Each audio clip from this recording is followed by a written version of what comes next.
نحمده ونصلي على رسوله الكريم أما بعد.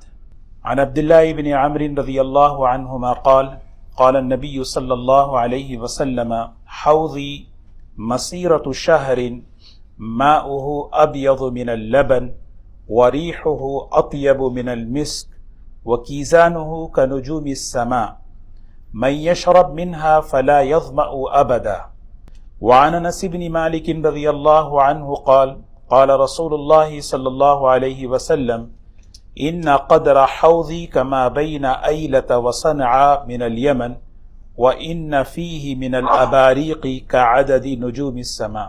قابل احترام بزرگ و دوستو، حشر کے میدان میں اللہ تعالیٰ کی طرف سے حضور اکرم صلی اللہ علیہ وسلم کو اور آپ کے ذریعے سے ہم سب کو، آپ کی امت کو ایک بہت بڑی نعمت جو ملنے والی ہے، اللہ تعالیٰ ہم سب کو وہ نصیب فرمائے، وہ ہے حوض کوثر۔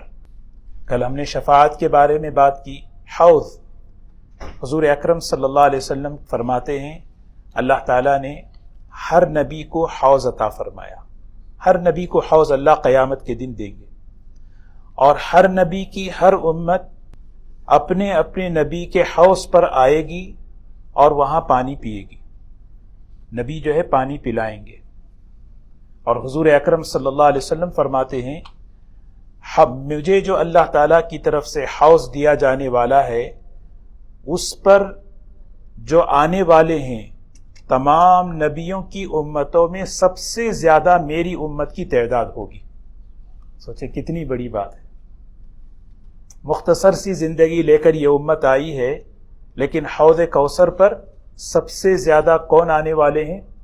یہ امت۔ اس میں دو باتیں ہیں، ایک تو خوشخبری ہے، دوسری طرف یہ اشارہ ہے کہ ہمیں وہ اعمال کرنے ہیں جو وہاں پہنچنا ہے۔ ایک تو خوشخبری بھی سنائی جا رہی ہے۔ دو حوض ہیں، حدیث پاک میں آتا ہے، ایک ہے حشر کے میدان میں اللہ کے رسول صلی اللہ علیہ وسلم کو حوض عطا فرمائیں گے، اور ایک حوض ہے جنت میں۔ جب قیامت کے دن قبر سے آدمی اٹھے گا، آدمی جو ہے بہت پیاسا ہوگا، زبان پر یہ رہے گا کہ العطش کہ بھی پیاس لگی ہے، حساب کتاب کا مرحلہ سامنے ہے، تو کیا کریں؟ تو سب سے پہلے حشر کے میدان میں حساب کتاب سے پہلے، پل صراط پر گزرنے سے پہلے اللہ کے رسول صلی اللہ علیہ وسلم کے ذریعے اس امت کو پانی پلایا جائے گا۔ پانی پی لیں پہلے، پھر بعد میں جو حساب کتاب ہے، جو کچھ ہے، وہ بعد کے مرحلے ہیں۔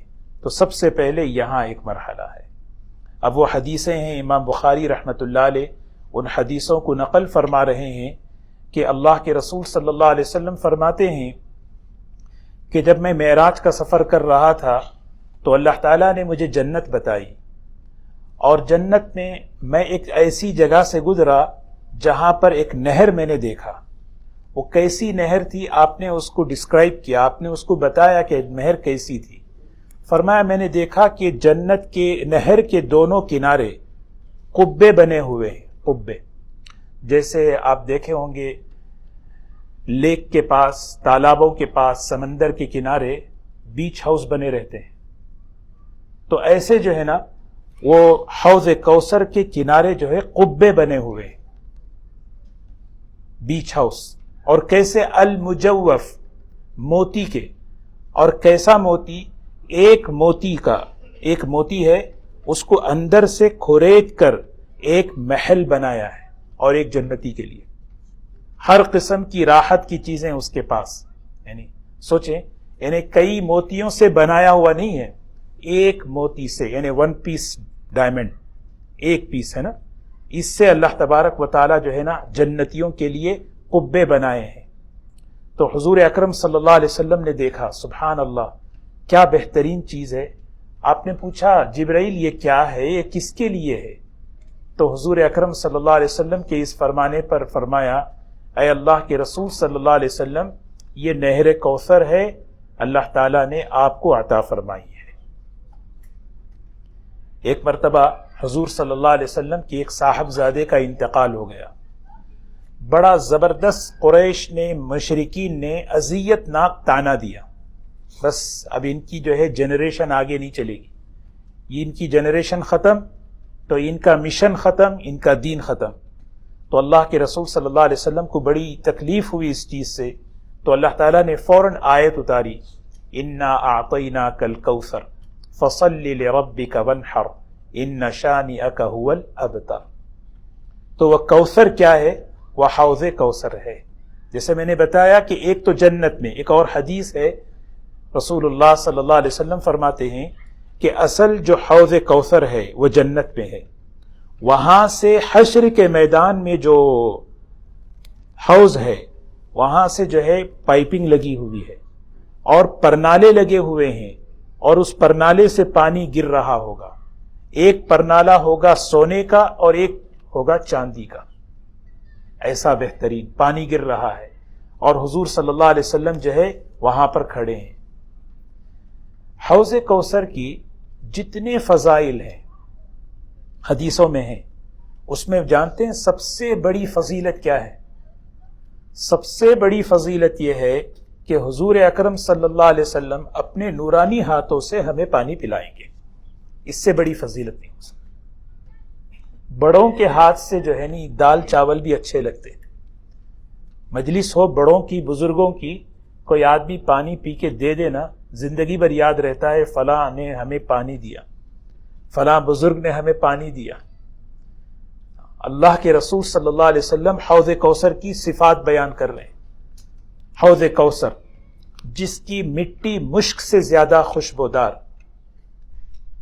مٹی اتنی خوشبودار ہے تو پانی کیسا ہوگا؟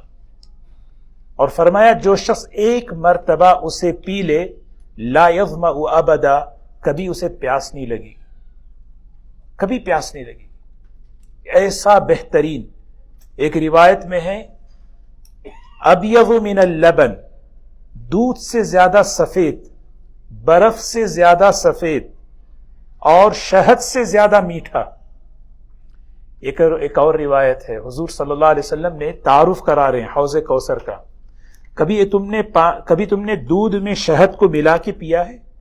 یہ بھی حضور صلی اللہ علیہ وسلم فرما رہے ہیں یہ بھی بہترین مشروب ہے، دودھ میں جو ہے شہد کو ملا کر پینا، مٹھاس بھی ہوتی ہے، لذت بھی ہوتی ہے۔ حضور صلی اللہ علیہ وسلم نے فرمایا اس کا پانی اس سے زیادہ میٹھا اور اس سے زیادہ لذیذ ہے، اور ایک مرتبہ اگر کوئی پی لے کبھی اسے جو ہے پیاس نہیں لگی۔ اور اس حوض کوثر کے دائیں بائیں یعنی اباریق کہتے ہیں آب خورے پیالے رکھے ہوئے ہوں گے، پیالے، شاہی پیالے، سواع الملک، جیسے شاہی پیالہ ہوتا ہے سونے کے، چاندی کے، بہترین قسم کے، کتنے ہیں؟ کعدد نجوم السماء، آسمان کے ستارے جتنے ہیں اتنے، یعنی بے شمار پیالے رکھے ہوئے ہوں گے، اور اللہ کے رسول صلی اللہ علیہ وسلم ان پیالوں سے پانی لے لے کے پلا رہے ہیں۔ سبحان اللہ۔ ایک اور روایت ہے رسول اللہ صلی اللہ علیہ وسلم فرماتے ہیں کہ کل قیامت کے دن صحابہ نے پوچھا یا رسول اللہ صلی اللہ علیہ وسلم آپ اپنی امت کو کیسے پہچانیں گے وہاں پر، کیونکہ جب لوگ آئیں گے پانی پینے کے لیے تو آپ نے فرمایا دوسری امت کے لوگ جب آئیں گے میں انہیں کہوں گا کہ دیکھو تمہارے نبی کا حوض ہے وہاں پہ چلے جاؤ، ادھر چلے جاؤ۔ یہ صرف میری امت کے لیے اللہ نے یہ اعزاز دیا ہے۔ حوض ہر نبی کے لیے ہے، لیکن حوض کوثر صرف حضور صلی اللہ علیہ وسلم کی خصوصیت ہے۔ اور روایت میں ہے کہ اللہ تعالیٰ جس طرح ہر نبی کو حوض عطا فرماتے ہیں، حضرت صالح علیہ السلام کے لیے حوض نہیں ہوگا۔ اللہ تعالیٰ ان کی جو اونٹنی ہے اس کو زندہ کریں گے اور اس کے تھنوں کا دودھ نکالیں گے، حضرت صالح علیہ السلام اس دودھ کو اپنی قوم کو پلائیں گے جو ان کے ماننے والے۔ تو حضور اکرم صلی اللہ علیہ وسلم کا یہ اعزاز، سوچیں جنت میں جانے سے پہلے حشر کے میدان میں اللہ تبارک و تعالی حضور صلی اللہ علیہ وسلم کی امت کو یہ نعمت دینے والے ہیں۔ آدمی سوچے گا نا کہ جنت میں اتنے بہترین مشروبات ہیں، وہاں کے اتنے بہترین پینے کی چیزیں ہیں، تو پھر کیسے ہمیں مزہ کیسے آئے گا، پیاس ہی نہیں لگے گی۔ روایت میں آتا ہے جنت کی جتنی مشروبات ہیں، پینے کی چیزیں، کھانے کی چیزیں، وہ بھوک اور پیاس کی وجہ سے نہیں کھائیں گے بلکہ لذت کی وجہ سے کھائیں گے۔ اللہ تعالیٰ قرآن پاک میں فرماتے ہیں إِنَّ لَكَ أَلَّا تَجُوعَ فِيهَا وَلَا تَعْرَى وَأَنَّكَ لَا تَظْمَأُ فِيهَا وَلَا تَضْحَىٰ۔ جنت میں نہ بھوک لگے گی نہ پیاس لگے گی، وہاں جو بھی ہوگا لذت کے لیے ہوگا، مزے کے لیے ہوگا۔ تو صحابی نے پوچھا یا رسول اللہ صلی اللہ علیہ وسلم آپ اپنی امت کو پہچانیں گے کیسے؟ جب وہ آئیں گے تو پہچانیں گے کیسے؟ سبحان اللہ، یعنی آئی ڈی کارڈ بتا رہے ہیں، اس امت کا آئی ڈی کارڈ حشر کے میدان میں حوض کوثر کے پاس بتانا ہے۔ کیا بتانا ہے؟ آپ نے فرمایا سیماہم فی وجوہہم، ان کے چہروں پر وہ علامتیں ہوں گی۔ کس کی علامتیں؟ وضو کی۔ آج ہم وضو کرتے نا، آج یہ وضو کر رہے ہیں، یہ اس امت کے وضو کے اعضاء کل قیامت کے دن روشن ہوں گے، اور اللہ کے رسول صلی اللہ علیہ وسلم فرما رہے میں انہیں پہچان لوں گا، یہ میرا امتی ہے، یہ میرا امتی ہے، یہ میرا امتی ہے۔ اللہ تعالی ہمیں ہمیشہ باوضو رہنے کی توفیق دے۔ وضو کتنی بڑی نعمت ہے۔ دیکھیں، ایک صحابی نے پوچھا مجھے رزق میں برکت چاہیے، تو آپ نے فرمایا ہمیشہ باوضو رہو، اللہ رزق میں برکت دے گا۔ وضو کرتے ہوئے سوچنا ہے کہ وضو کتنا عمل ہے، کل قیامت کے دن سارے اولین اور آخرین، آدم علیہ السلام کی امت سے لے کر حضور صلی اللہ علیہ وسلم کی امت تک پہچاننے کے لیے۔ اب دیکھیں یہ مجمع ہے، اب اس مجمع میں جو ہے نا کوئی ایک یونیفارم ہے، ڈریس ہے، فوراً پہچان لیں گے اچھا یہ اسکول کے بچے ہیں، اچھا یہ ڈاکٹر ہیں، اچھا یہ وکیل ہیں، یہ آدمی یونیفارم سے۔ تو حضور اکرم صلی اللہ علیہ وسلم حشر کے میدان میں اپنی امت کو کیسے پہچانیں گے؟ فرمایا وضو کے اعضاء روشن ہیں جس کی وجہ سے آپ پہچان رہے۔ تو ایک اور روایت ہے، رسول اللہ صلی اللہ علیہ وسلم نے فرمایا، حضرت سہل بن سعد رضی اللہ تعالیٰ عنہ فرماتے ہیں کہ کل وہی باتیں ہیں کہ اللہ تعالیٰ نے کتنی بڑی نعمت حوض کوثر مجھے دی ہے، اس کا پانی کتنا میٹھا، کتنا بہترین، اور پھر وہاں کیسے بہترین پیالے رکھے ہوئے ہوں گے۔ پھر آپ نے فرمایا کچھ لوگ ایسے ہیں جو وہاں آ رہے ہوں گے، میرے پاس آ رہے ہوں گے، جیسے ہی میرے قریب آئیں گے، حدیث پاک میں آتا ہے اللہ تعالیٰ کی طرف سے ایک دیوار حائل کر دی جائے گی، فَيُحَالُ بَيْنَهُمْ، ایک طرف وہ لوگ ہیں، ایک طرف حضور صلی اللہ علیہ وسلم ہیں۔ تو اللہ کے رسول صلی اللہ علیہ وسلم فرماتے ہیں فَأَقُولُ إِنَّهُمْ مِنِّي، میں کہوں گا یہ إِنَّهُمْ مِنِّي، یہ میرے ہیں، یہ میرے ہیں، کیوں روک رہے ہیں، یہ میرے ہیں، میں نے۔ تو فرمایا فرشتے کہیں گے، روایت میں ہے میں انہیں پہچانتا رہوں، وہ بھی مجھے پہچان لیں گے، لیکن جب وہ قریب آئیں گے نا، مجھے ایک دیوار حائل کر دی جائے گی۔ تو اس موقع پر فرشتے کہیں گے انک لا تدری ما احدث بعدک، یہ چیز ہے۔ سب سے پہلے تو حوض کوثر کا تعارف کرایا گیا۔ اب دو باتیں ہمیں ذہن میں رکھنا ہے، وہ کیا چیزیں ہیں جس سے ہمیں اختیار کرنا ہے، جس کی وجہ سے اللہ تعالیٰ یہ نعمت ہمیں عطا فرمائے، وہ کیا چیزیں ہیں جس سے ہمیں بچنا چاہیے، جس کی وجہ سے اس سے محرومی ہو جاتی ہے نا۔ اتنی بڑی نعمت، اس نعمت سے محرومی کا سبب بتایا جا رہا ہے۔ کیا سبب ہے جس کی وجہ سے میری امت حضور صلی اللہ علیہ وسلم بھی پہچانتے ہیں اور امتی بھی حضور صلی اللہ علیہ وسلم کو پہچانتا ہوگا، آپ پہچاننے کے باوجود روک دیا جائے گا۔ اور اللہ کے رسول صلی اللہ علیہ وسلم فرما رہے دو چیزیں ایسی ہیں جس کی وجہ سے یہ نعمت سے حشر کے میدان میں میرا امتی محروم رہے گا۔ اللہ تعالی ہم سب کی حفاظت فرمائے۔ سب سے پہلی چیز ایک ہے اسلام سے پھر جانا، اسلام سے پھر جانا۔ یہاں پہ الفاظ آئے ہیں، وہ الفاظ انہم ارتدوا علی ادبارہم، اپنے پیروں کے اور اپنے پیٹھ کے بل یہ پلٹ گئے تھے۔ کیا مطلب ہے؟ مطلب یہ ہے کہ آدمی جو ہے دنیا میں اپنے آپ کو ایمان والا سمجھ رہا ہوتا ہے، میں مسلمان ہوں، میں ایمان والا ہوں، لیکن اس سے کوئی ایسی چیز سرزد ہو جاتی ہے، ہو کر رہتی ہے، جس کی وہ توبہ نہیں کرتا، جس کی وجہ سے وہ ایمان والوں کی فہرست سے ہٹا دیا جاتا ہے۔ انہی روایتوں میں ہے حضور اکرم صلی اللہ علیہ وسلم کی ایک دعا ہے یہاں پر، اللہم انا نعوذ بک ان نرجع علی اعقابنا او نفتن عن دیننا. یہ دعا ہے، اے اللہ میں تیری پناہ مانگتا ہوں اس بات سے کہ میں دین سے پھر جاؤں یا دین کے بارے میں فتنے میں ڈال دیا جاؤں.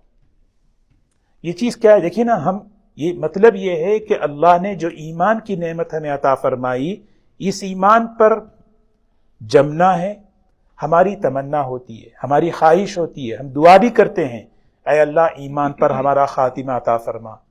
ہم دعا بھی کرتے ہیں، تمنا بھی ہے، لیکن سب سے بڑی جو چیز ہمیں فکر کرنے کی ہے وہ یہ ہے کہ خاص طور پر کوئی عمل میری زبان سے یا میری اداؤں سے ایسا نہ نکلے جس سے یہ ایمان میرے دل سے اٹھا دیا جائے. اس لیے ہمیں جو ہے نا بہت خاص طور پر یہ چیز ہمیں ذہن میں رکھنا ہے. جیسے وضو ٹوٹتا ہے، کن چیزوں سے وضو ٹوٹتا ہے پتہ ہے؟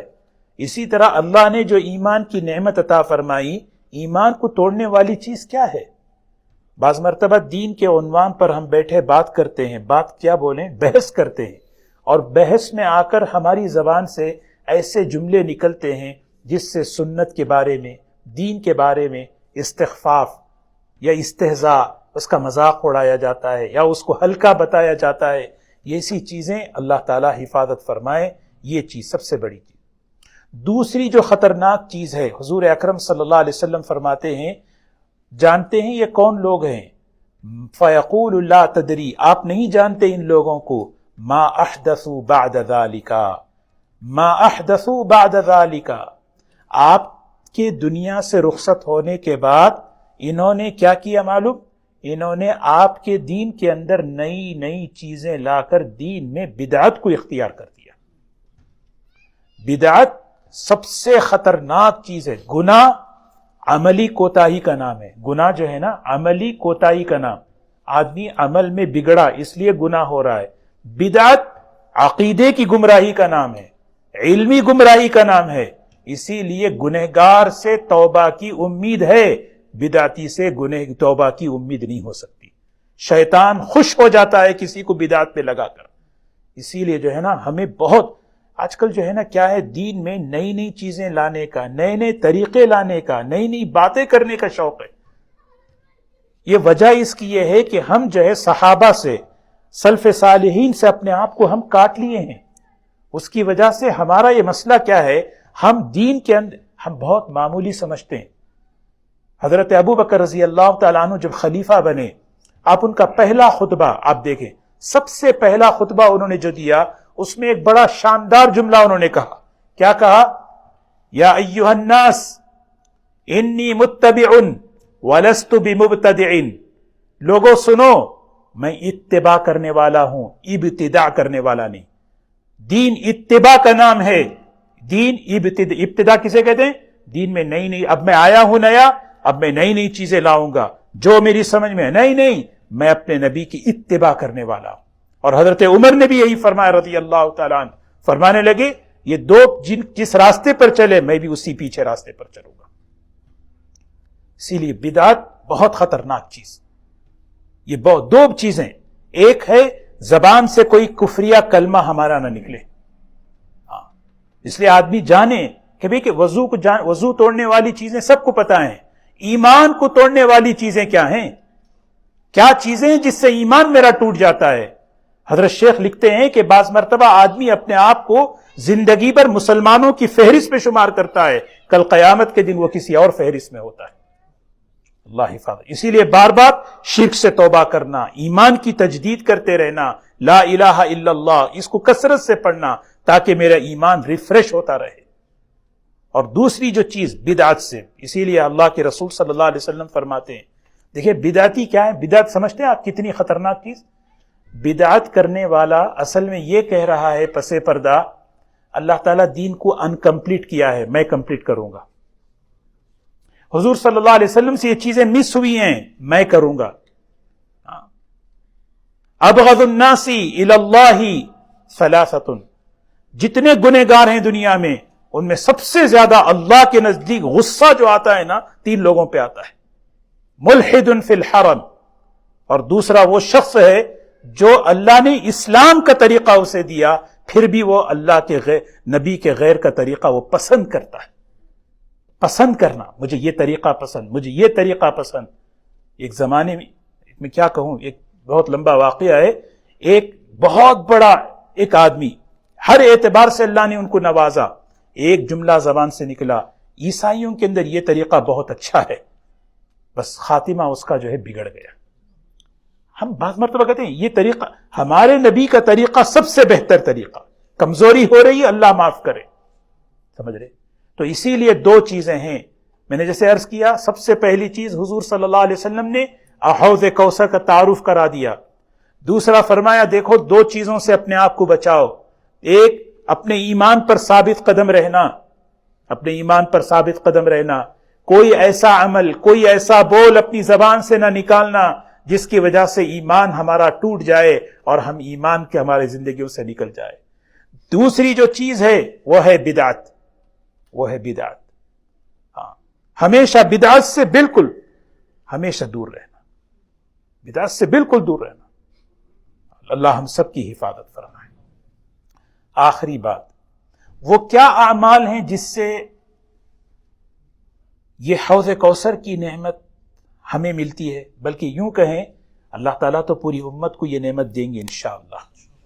لیکن حدیث میں آتا ہے دو خوبیاں ایسی ہیں، دو صفات ایسے ہیں جن کے اندر یہ دو خوبیاں پائی جاتی ہیں، یہ لوگ حوض کوثر پر اول لوگوں میں آتے ہیں. سمجھ رہے؟ ایک تو آنا ہے، ایک تو ہے اول وہلہ میں آنا، پہلی گروپ میں آنا، جماعت میں آنا. سب سے پہلے کون ہے؟ فقراء مہاجرین، للفقراء المہاجرین، کیونکہ انہوں نے اسلام لانے میں آگے بڑھے، دین کی نصرت میں آگے بڑھے، دین کی قربانی میں آگے بڑھے. سمجھ رہے؟ اب ہم میں سے کوئی شخص کہہ سکتا ہے کہ ہم تو نہیں کر سکتے، لیکن علماء نے ایک بات لکھی ہے، فقراء مہاجرین کی جو کوالٹی ہے وہ یہ ہے کہ وہ ہر کام میں آگے بڑھتے تھے. خیر کے کام میں آگے بڑھنا، نیکی کے کام میں آگے بڑھنا.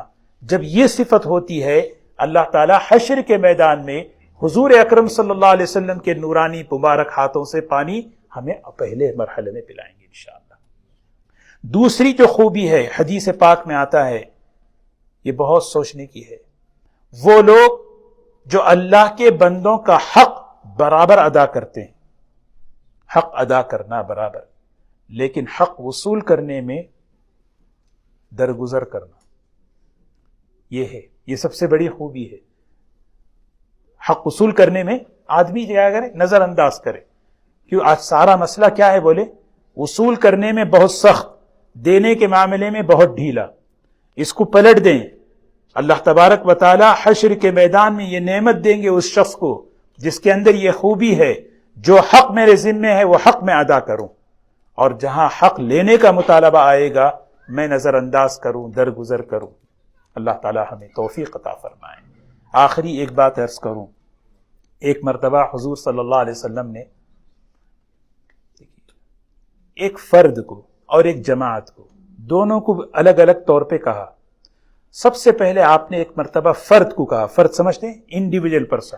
حضرت ابوذر تھوڑا سا وہ ناراض ہو گئے تھے کچھ لوگوں سے، مسجد میں آ کے سو گئے تھے.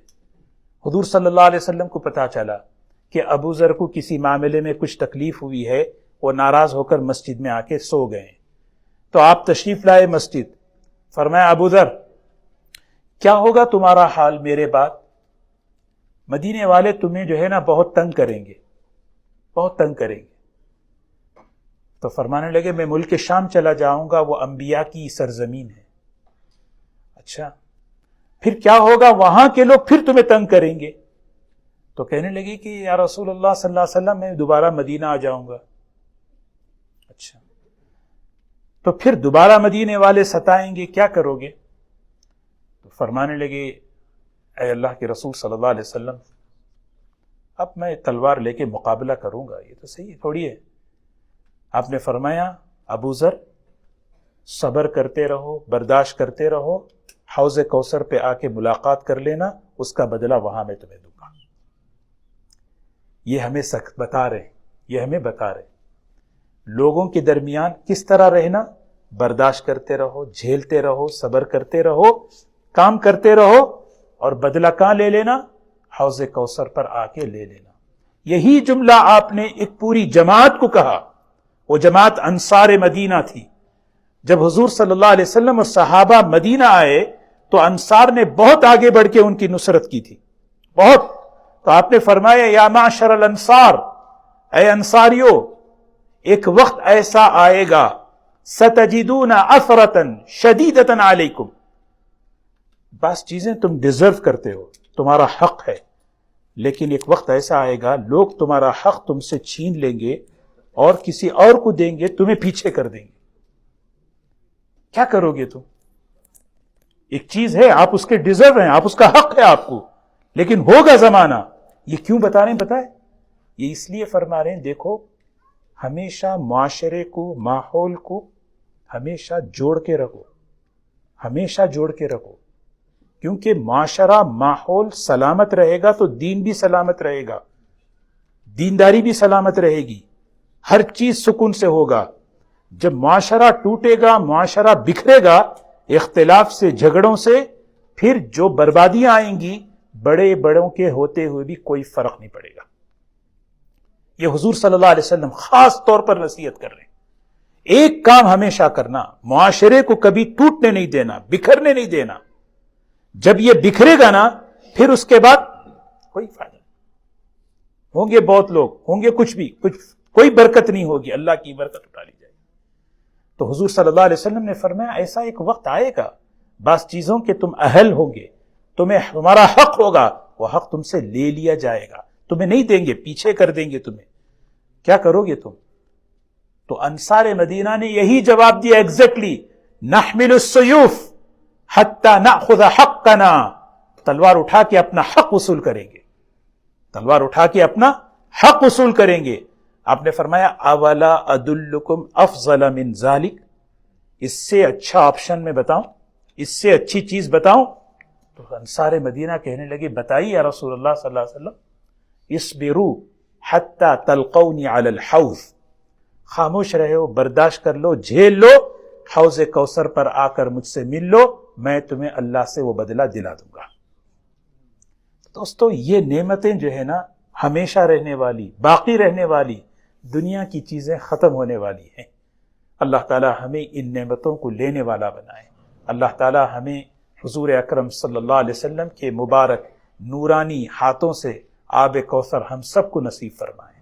جیسے دو باتیں میں نے عرض کی، ایک تو اپنے ایمان کی حفاظت، خاص طور پہ حدیث میں یہ سبق ہمیں دیا، دوسرا بدعت سے اپنے آپ کی حفاظت۔ بدعت کیا ہے، یہ کیسے پہچانے؟ ہمارا تعلق اہل علم سے ہو، جب تک اہل علم سے نہیں ہوگا اس وقت تک ہماری عبادتیں بھی بعض مرتبہ بدعت پر چلتی ہیں۔ اور دوسری دو چیزیں ہیں کہ ہمیں خیر کے کاموں میں آگے بڑھتے رہنا، اور اللہ نے جو حقوق ہمیں ذمے دیے ہیں ان حقوق کو ادا کرنے والے بنے، اور دینے کے لینے کے معاملے میں دل بڑا کریں، درگزر کریں، چھوڑیں، اور ملے گا کیا؟ اللہ تعالی ہمیں حشر کے میدان میں اللہ تعالی یہ نعمت ہمیں نصیب فرمائیں گے۔ اللہ ہم سب کو عمل کی توفیق نصیب فرمائیں۔